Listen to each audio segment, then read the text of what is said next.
15. miesto Dr. Stone New World.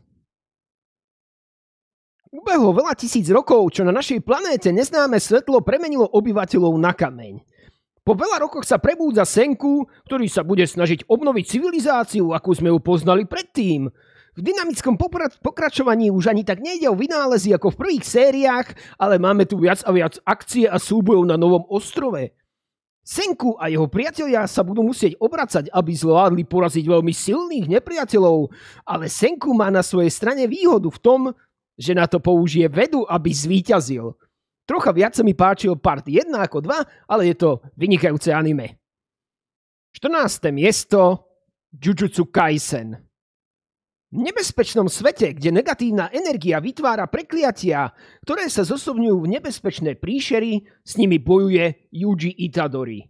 V druhej sérii sa bude musieť naozaj veľmi obracať, lebo nepriateľov je stále viac a viac a takisto obetí. Dozvieme sa veľa aj o vedľajších postavách, aj o zámeroch záporných hrdinov, či nazrieme do minulosti jednotlivých hrdinov. Nečakané problémy bude mať takisto Satoru Gojo. Núdza nebude ani o veľké množstvo súbojov, takže sa máme v tomto pokračovaní naozaj na čo tešiť. 13. miesto Shingeki no Kyojin The Final Season. Dočkali sme sa posledných epizód tohto výborného anime, kde sa teda zakončuje púť našich hrdinov celkom zaujímavo. Samozrejme, keby to mám posudzovať v konkurencii k iných anime v tomto zozname, asi by som to dal trocha vyššie. Ale skôr ide o to, že to je proste zakončenie niečoho veľkolepého. A napríklad moja najobľúbenejšia časť alebo sezóna je sezóna číslo 3, part 2. Tak som sa rozhodol, že to dáme proste na 13. miesto, milí diváci. 12. miesto Dead Mount, Dead Play. Reverzných isekai zas tak veľa nie je. Toto je o silnom nekromancerovi menom Corpse God, ktorý po veľkej bitke sa ocitne v našom klasickom svete v moderných dobách v Tokiu, v tele chlapca, ktorého sa predtým pokúšal niekto zabiť. V našom svete to bude mať naozaj veľmi ťažké, lebo idú po ňom neznáme osoby. Hlavný hrdina si teda začne hľadať spojencov a snaží sa odkrývať tajomstvá nášho sveta. Aby toho nebolo málo, deje sa zároveň veľa paranormálnych udalostí a pridáva sa stále viac a viac charakterov, ktoré majú svoje vlastné záujmy. 11. miesto Kimetsu no Yaiba Katanakaji no Sato Hen. Tanjiro zažije šok, keď celá jeho rodina okrem sestry Nezuko je vyvraždená démonom a jediná sestra, ktorá prežila, sa sama démonom stala. Tanjiro teda podniká cestu za jediným účelom, aby sestru znova premenil na človeka. V tretej sérii to nebude mať vôbec jednoduché, lebo naozaj noví silní nepriatelia mu skrížia cestu. Ale tiež nebude vôbec núdza o nových spojencov, napríklad o krásnu Mitsuri. Na konci tretej série sa objavuje nový problém, aj keď to vyzerá ako požehnanie. Nakoniec to bude viesť k ďalším zaujímavým udalostiam v ďalšej sérii. 10. miesto Dark Gathering. Hlavný hrdina Keitarov priťahuje rôzne entity a duchov. Okrem toho má naozaj veľké problémy, pre ktoré nie je veľmi spoločenský. Jediný, kto ho podporuje, je jeho kamarátka Eiko. Jedného dňa sa rozhodne, že bude doučovať a s hodou okolností doučuje Eikinu sesternicu Yaoi. Keitaro zisťuje, že Yaoi má svojich vlastných duchov a pomocou nich bojuje s inými duchmi. Milí diváci, na toto anime si dávajte veľký pozor, je to naozaj od 18 rokov, aj keď vyzerá neškodne, sú tam veľmi až nechutné veci, viac ako strašidelné, tak si aspoň o tom niečo prečítajte. 9. miesto Mushoku Tensei 2. séria. Rudeus je 34-ročný zanedbaný muž, ktorý sedí doma a bojí sa ísť vôbec von. Dostal novú šancu v magickom svete a nielen takú obyčajnú šancu, lebo sem sa reinkarnoval ako malé dieťa.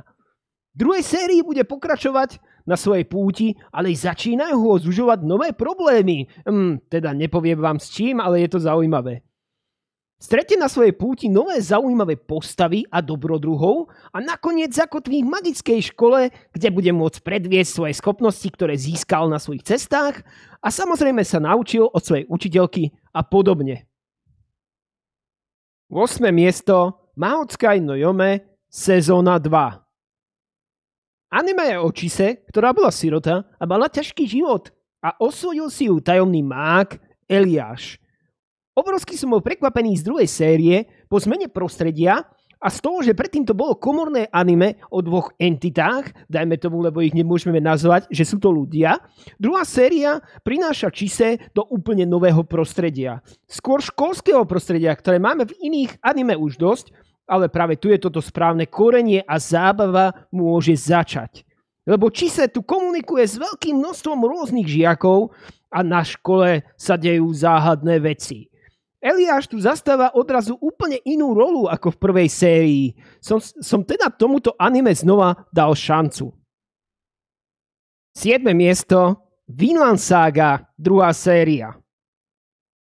Po vynikajúcej prvej sérii Vinland Ságy dostávame druhú sériu Farmar Ságu. Pardon, musel som robiť tento vtip. Thorfinn sa v druhej sérii bude musieť väčšinou úplne inak obracať ako predtým. Dostávame zaujímavého nového hrdinu Einara a príbeh je značne spomalený a vlastne dosť iný ako predtým, ale stále výborný. Viac či menej tu ide o to, že Thorfinn hľadá zmysel svojho ďalšieho života a pripomína si to, čo zažil predtým. A popri tom farmárči. Či už vlastnú cestu nájde v druhej sérii, alebo až v ďalšej, uvidíte, keď si toto pozriete. 6. miesto Kanojo ga Kokushaku Tei ni ita Ryu. Pochybujem, že som to správne vyslovil. Toto bude asi prekvapenie v zozname. Romantika medzi hlavnými postavami funguje výborne, presne tak, ako by som si predstavoval v trocha dospelejších dielach. To, ako si vyjadrujú náklonnosť, je v tomto prípade nádherne sofistikované. Raliana trpí za mňa maličkým neduhom a to je pocit, že je vedľajšia postava a že nesmie vlastne úplne hájiť svoje záujmy, ale musí dodržiavať príbeh románu. Príbeh je viac menej postavený na funkčnej romantike medzi dvoma hlavnými hrdinami a takisto na tom, že sa veľmi zaujímavo medzi sebou doberajú a robia si vtipy jeden z druhého. 5. miesto Watashi no Shiawase na Kekkon. Hlavná hrdinka Mio Simon to mala naozaj veľmi ťažké. Jej matka zomrela a jej otec sa znova oženil. Mio zažíva doma peklo a hneď ako sa dalo sa jej snažia zbaviť a vydať za neznámeho muža s pochybnou povesťou. A tak sa môže začať moderná popoluška, kde Mio bude môcť možno začať znova žiť. Bol by to jednoduchý príbeh, lenže čo sa týka hlavnej hrdinky, sú tam ďalšie skryté zaujímavé aspekty toho, čím je a kto vlastne je. Romantická popoluška so zaujímavými prvkami vás možno zaujme. 4. miesto Kusuria no Hitorigoto. Mao Mao sa ocitla nedobrovoľne na cisárskom dvore, kde musí slúžiť. Mao Mao sa snaží byť nenápadná, ale moc jej to nejde, pretože jej vášeň je medicína a špeciálne sa zaujíma o jedy. A hlavne preto neunikne pozornosti Jinshiho, eunucha, ktorý tiež slúži na dvore. Ale má tam asi nejaké špeciálne postavenie. Mao Mao potom s Jinshim odkrýva mnoho tajomstiev a záhad, lebo okolo dvora sa dejú nevysvetliteľné veci. Hlavná hrdinka nechce moc zasahovať, ale Jinshi odhalí jej skryté túžby a dokáže ju umne podplatiť. 3. miesto Tokyo Revengers Seiyake Senhen.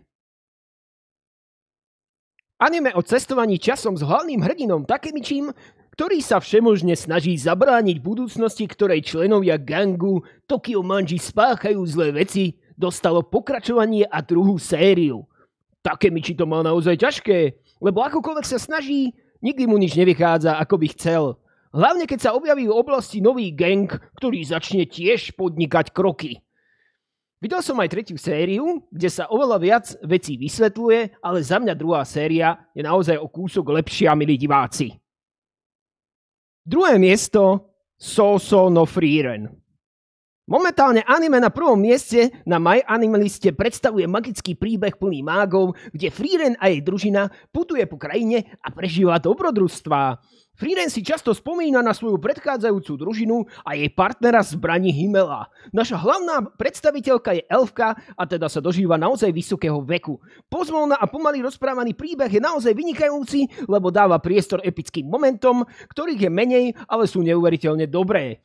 Ak máte chuť na dobrodružné anime, Sousou no Frieren by mohlo byť anime práve pre vás. 1. miesto Oshinoko. Oshinoko prináša vynikajúci príbeh, ktorý sa postupne buduje.